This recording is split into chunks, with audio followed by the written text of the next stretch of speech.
What if I told you that hidden within a single enigmatic sentence, buried in an ancient text found in the sands of Egypt, lies a secret so profound that it claims to dissolve the boundary between the human and the divine? A secret that doesn't merely teach enlightenment, but reveals how to become one with the very source of consciousness itself. This is the mystery encoded in Thomas saying 108, a passage many scholars skim past, yet mystics whisper about in hushed tones. It is a declaration from Jesus unlike anything found in the canonical Gospels, a radical invitation that challenges everything we think we know about spirituality, identity, and the nature of reality itself. Saying 108 is not a moral teaching. It's not a parable. It's a transmission, a blueprint, a veiled key to an inner metamorphosis that the early Christians practiced, but which later traditions softened, obscured, or even suppressed. And at its core, a call to become one with the living Jesus. Not metaphorically, not symbolically, but experientially.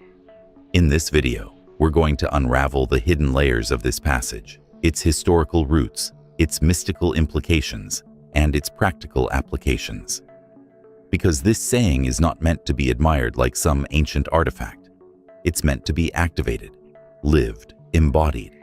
We'll explore why early Gnostic and mystical traditions considered this teaching the pinnacle of spiritual evolution, and why many modern interpretations miss its deeper meaning entirely. We'll journey into the desert hermit caves of early Christian mystics. We'll examine parallels with Egyptian initiatory rites, Eastern non-dual traditions, and the earliest Jewish mystical teachings. And we'll uncover a secret that, once understood, has the power to shift your sense of self forever.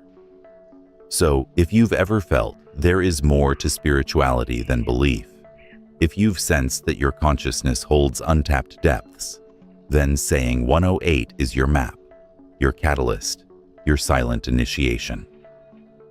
Stay with me as we decode this forgotten revelation, because the path to becoming one with the living Jesus begins not in the heavens, but within you.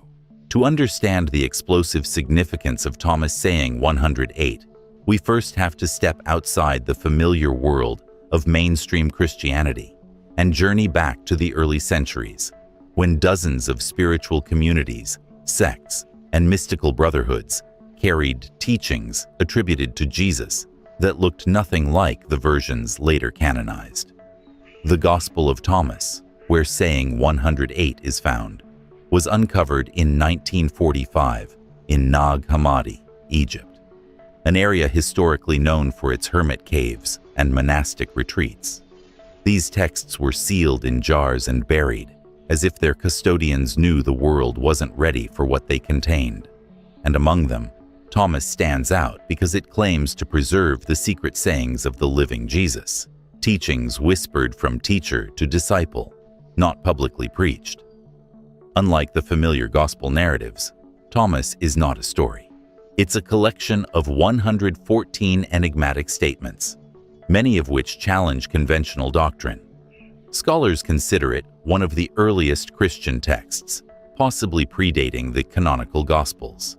That means saying 108 doesn't come from a late mystical sect. It may represent the earliest layer of Jesus' spiritual teachings, before later doctrine solidified around him. This was a time when Christianity didn't exist as a unified religion. Instead, there were diverse groups: Jewish mystics, desert ascetics, Hellenistic philosophers, and seekers influenced by Egyptian and Near Eastern spiritual traditions. They debated fiercely, and sometimes secretly, over the true nature of Jesus' message. Was he a divine figure to be worshipped? A wisdom teacher, a prophet, a revealer of hidden knowledge, or something far more radical, a guide showing humanity how to awaken the same divine essence within themselves? This last interpretation is at the heart of the Gospel of Thomas. Saying 108 reads, Jesus said, He who drinks from my mouth will become like me. I myself shall become he, and the things that are hidden will be revealed to him. This is not about faith, not about salvation, not about obedience. This is about transformation. In mystical traditions, drinking from the mouth symbolizes receiving a direct experiential transmission, an awakening sparked from consciousness to consciousness, not mere words. Early Christian mystics believed that Jesus transmitted a living force, a spiritual frequency that could be received by those prepared. This notion threatened the developing church structure. If the divine could be experienced directly within the human self, what need was there for institutions, intermediaries, or external authority? It's no wonder these texts were hidden away. Philosophically, saying 108 echoes non-dual traditions across cultures. In India, the Upanishads speak of the unity of Atman and Brahman. In Egypt, initiates sought union with Osiris to transcend death. In ancient Judaism, some mystical circles spoke of devakut, cleaving to God until the boundary between self and divine dissolved. The early followers who treasured Thomas saw Jesus not as a distant savior, but as a prototype, a demonstration of awakened humanity. For them, saying 108 was the pinnacle of his message, the call to return to our original, divine state of oneness. This is the world we must enter, a world where spiritual teachings were inner maps, where discipleship meant transformation, and where the greatest secret was not belief in Jesus, but becoming like him. To begin unlocking the meaning of Thomas saying 108, we must first understand that it speaks in the language of initiation, not instruction. The saying isn't trying to tell you something, it's trying to activate something. Like a seed that only sprouts under the right conditions, its meaning unfolds inwardly, through experience rather than intellect. Let's return to the core phrase, "He who drinks from my mouth will become like me. I myself shall become he." This is a spiritual puzzle, a paradox on the surface, but to the mystic, it is a map. Drinking from my mouth does not refer to literal consumption. It is a metaphor for direct absorption. Imagine a master pouring not water, but consciousness, wisdom, and presence directly into the receptive heart of a disciple. In ancient initiatory schools, the master-disciple relationship was seen as a kind of energetic resonance. The learner didn't merely acquire knowledge, they caught it, like a spark jumping from one flame to another. Early mystics believed Jesus transmitted a vibrational essence through his words, something alive, something that reorganized the inner world of the listener. In this view, the mouth is the doorway of breath, speech, and spirit. In Hebrew, the word for spirit, ruach, also means breath. To drink from the master's mouth is to take in the same breath, to inhale the same spiritual essence. The second part of the phrase deepens the mystery. Will become like me. I myself shall become he. This is not about imitation, not about following rules, not about becoming a better moral person. This is about identity dissolving into unity. Becoming like Jesus, in the Thomas tradition, doesn't mean worshiping him. It means awakening the same divine consciousness he embodied. It means realizing that the light within him is the same light within you. When he says, "I myself shall become he is describing a state where the boundaries between teacher and student vanish. There is no Jesus over here and you over there. There is only one consciousness recognizing itself. Picture two tuning forks. Strike one, and the other begins to vibrate. Not because it tries to imitate the first, but because resonance makes it inevitable. This is the essence of saying 108.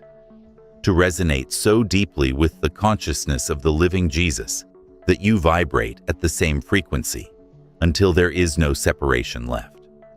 But there is an even deeper layer, hinted at in the final line. And the things that are hidden will be revealed to him.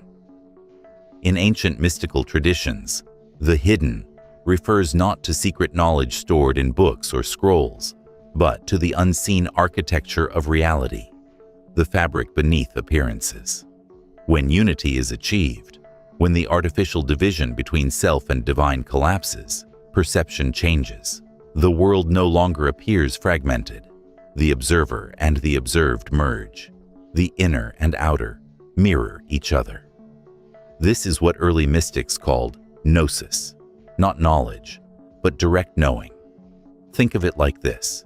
Ordinary perception is like staring at the surface of a lake, seeing only reflections. But the one who drinks from the mouth of the master dives beneath the surface. They see the currents, the depths, the hidden life beneath. The entire world becomes transparent, luminous from within. But here's the key. Saying 108 is not promising superpowers. It's not promising secret information. It's pointing to a transformation of being. This is why the Gospel of Thomas avoids stories about miracles and focuses instead on inner awakening. To become one with Jesus in this context is to realize the divine nature of your own consciousness, the same essence he embodied. It's an invitation, a challenge, and for those ready, an initiation. But this is only the first layer of the mystery. In the next section, we'll uncover the hidden symbolism behind this saying, the esoteric interpretations offered by early mystics, and why this teaching has often been misunderstood, even by seasoned spiritual seekers. To truly grasp the magnitude of Thomas' saying, 108, we must now move beyond its surface metaphor and into its esoteric core, where early mystics, desert hermits, and secret initiates interpreted it not as poetry, but as a literal blueprint for spiritual metamorphosis. Let's revisit the heart of the saying. He who drinks from my mouth will become like me. I myself shall become he. In part 1, we explored the idea of transmission and resonance. But beneath that layer lies a far more radical message, one that many modern spiritual seekers overlook. This saying doesn't just describe unity with Jesus. It describes the dissolution of duality itself, the hidden symbolism of drinking from the mouth. In mystical traditions across the ancient world, the mouth is a symbol of three forces: breath, word, and essence. Breath, the animating force of life. Word, the creative power that shapes reality. Essence, the living presence of spirit. In Egyptian temples, initiates underwent mouth-opening rituals, believed to awaken divine perception. In Jewish mysticism, the breath of God animates Adam. In the Greek mysteries, sacred teachings were delivered mouth to ear, symbolizing direct energetic transfer. So when Jesus speaks of drinking from his mouth, he is speaking in the language of ancient initiation. It implies receiving a direct infusion of the divine essence, not through ritual, not through belief, but through awakening. It's the same language hinted at in saying 1 of Thomas. Whoever discovers the interpretation of these sayings will not taste death, not physical immortality, but the dissolution of the false self, the egoic identity that fears, clings, and dies. Why this teaching was misunderstood. For centuries, theologians tried to interpret sayings like these through the lens of doctrine. But Thomas isn't a doctrinal text. It's a mystic's manual. Its teachings operate on inner perception, not external belief. And mainstream interpretations fell into 3 common traps. 1. Literalism, assuming the saying refers to sacraments or rituals. 2. Symbolic reduction, treating it as poetic hyperbole. 3. Hierarchical thinking, separating Jesus from humanity. rather than understanding him as a model of awakened consciousness. Early church leaders feared decentralized spirituality, where anyone could access the divine directly. Gnostic and mystical texts were marginalized, not because they were heretical, but because they bypassed institutional control. Thomas' saying 108 offers a path that needs no priest, temple, or mediator, only direct inner receptivity. The paradox of becoming one. Now we approach the deepest layer of the saying, I myself shall become he. This is not Jesus becoming the disciple as an individual. It is both dissolving into a higher unity. It mirrors the ancient mystical paradox, two that are not two. In Eastern traditions, this is called Advaita, non-duality. In the Hermetic tradition, it's the merging of above and below. In early Christian mysticism, it's theosis, union with God. The disciple does not become Jesus the person. They awaken the Christ consciousness, the luminous awareness that Jesus embodied. The boundary between my mind and the divine mind fades. What remains is a single field of awareness, expressing itself through different forms. Imagine two drops of water merging into the ocean. They lose their separateness, yet they do not vanish. They become part of something vast, yet still express currents, waves, movements. This is the mystery Jesus points to, not annihilation of the self, but expansion beyond the small self. Revealing the hidden things. The final promise. And the things that are hidden will be revealed to him. Does not refer to secret information or occult trivia. It refers to perceiving the world as it truly is. When duality collapses, the world no longer feels fragmented. The self no longer feels isolated. Life no longer appears random. You see patterns, synchronicities, symbolic meaning in ordinary events. You sense the subtle currents of intuition. You recognize the divine in yourself, in others, and in all of creation. This is the essence of gnosis, the direct seeing of reality's hidden unity. Saying 108 is describing the moment when the inner eye opens, not metaphorically but experientially. And yet, the path to this awakening is not abstract or unreachable. It can be practiced, lived, integrated. In the next section, we'll take these mystical concepts and translate them into practical steps, real techniques and inner practices that anyone can begin, even today, to move toward this experience of spiritual unity. Saying 108 isn't just a mystical proclamation, it's an invitation to practice, to experience the shift from separation into unity, from seeking into being. While the ancient initiates of Thomas may have practiced in desert caves or hidden chambers, the essence of their methods can be adapted into modern life.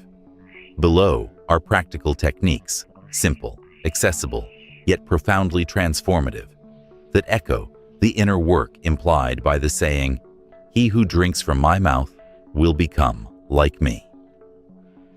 1. Practice the breath of presence. If drinking from the mouth symbolizes receiving the breath or essence of the master, the closest living equivalent is conscious breath work. Each day, take a few minutes to breathe as though you are inhaling from a deeper presence within yourself, the same presence Jesus embodied. Breathe slowly, with full awareness, as if you are receiving life directly from the source. Technique: inhale for 5 seconds. Hold for 2 seconds, exhale for 7 seconds. As you breathe, imagine that each inhale is a communion with the divine essence within you. You're not asking for something external. You're awakening something internal. This creates a resonance that mirrors what the ancient mystics experienced in the presence of enlightened teachers. 2. Contemplation through inner listening. Saying 108 speaks of Hidden things being revealed. This isn't about acquiring information. It's about accessing deeper intuition. Set aside 10 minutes daily for inner listening, a contemplative practice where you quietly observe your inner world without forcing insight. How to practice. Sit comfortably with your eyes closed. Breathe naturally. Instead of focusing on thoughts, direct your attention into the silent space behind your thoughts. Let insights arise on their own, like ripples emerging from stillness. Over time, this opens the same inner channel that early mystics considered the mouth of the spirit. 3. Cultivate non-separation awareness. The core of saying 108 is union, becoming like the master until distinction fades. This begins by dissolving the illusion of separateness in everyday moments. Throughout your day, practice sensing the subtle connection between you and everything around you. For example, when speaking with someone, try to feel the shared consciousness behind both voices. When observing nature, sense that the same life force animates both you and what you see. When feeling emotion, see it not as my feeling, but as a passing movement in a shared field of awareness. This softens the hardened boundaries of ego and moves you closer to the unity described in the text. 4. The mirror exercise of Christ consciousness. Stand before a mirror and look into your own eyes, not the surface personality, but the awareness behind the eyes. Say softly, "The light in him is the light in me." You can replace him with the living one, the Christ, or the divine, whatever resonates. The goal isn't affirmation, it's recognition, a remembering. This practice mirrors what early Thomas initiates did in meditation. They used imagery of Jesus not as an external savior, but as a symbol of their own awakened essence. 5. Journaling the revelations of the hidden. As insights begin to unfold, through dreams, synchronicities, moments of clarity, record them. The act of writing anchors subtle realizations into awareness. Ask yourself, what patterns did I notice today? What moment felt guided or symbolic? What part of myself felt more open, connected, or aware? Over weeks and months, you'll begin to see the hidden things revealing themselves, recurring themes, deeper understandings, the subtle architecture of your inner world. 6. Live as a vessel of presence. Finally, ask yourself throughout the day, how would I act if I were already one with the divine presence within me? Not pretending, not performing, remembering. The goal is not perfection, but alignment, letting your actions reflect the consciousness you're awakening. These methods aren't rituals to earn transformation. They're practices to recognize the unity that was always present within you. Thomas saying 108 is more than an ancient fragment, more than a poetic whisper from a forgotten gospel. It is a doorway, a luminous threshold into a deeper understanding of who we truly are. Its message is not meant to be admired from afar, like a relic behind glass. It's meant to be stepped into, breathed into, lived from the inside out. When Jesus says, "He who drinks from my mouth will become like me. I myself shall become he," he isn't offering a metaphor for devotion. He's revealing the inner mechanics of awakening. He's pointing to a union where the seeker and the sought dissolve into one indistinguishable presence. A unity so profound that the very boundaries of identity blur, revealing the vast, spacious consciousness beneath. This was the heart of early mystical Christianity. Not worship, but transformation. Not separation, but union. Not blind faith, but direct knowing. When the Gospel of Thomas speaks of hidden things being revealed, it speaks to the moment when the world becomes transparent, when the inner eye opens, when you no longer see through the lens of separation, but through the clarity of awakened presence.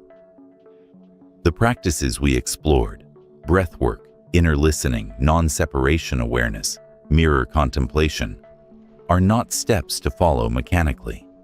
They are invitations, tools to help you tune in to the resonance that ancient disciples experienced in the presence of the Master. A way to taste, in your own experience, what it means to drink from the mouth of the Living One. And now, the question turns inward. What would your life look like if you lived from this awakened unity? How would your choices shift?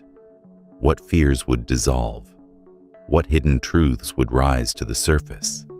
The path does not end with knowledge.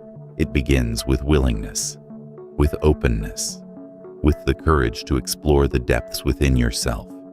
If this exploration stirred something in you, consider diving deeper. Share your reflections, your questions, your insights, because this journey is richer when walked together. And if you feel called, subscribe, return, and continue exploring these ancient teachings with me. The secret is no longer hidden. The invitation has been given. The rest is up to you.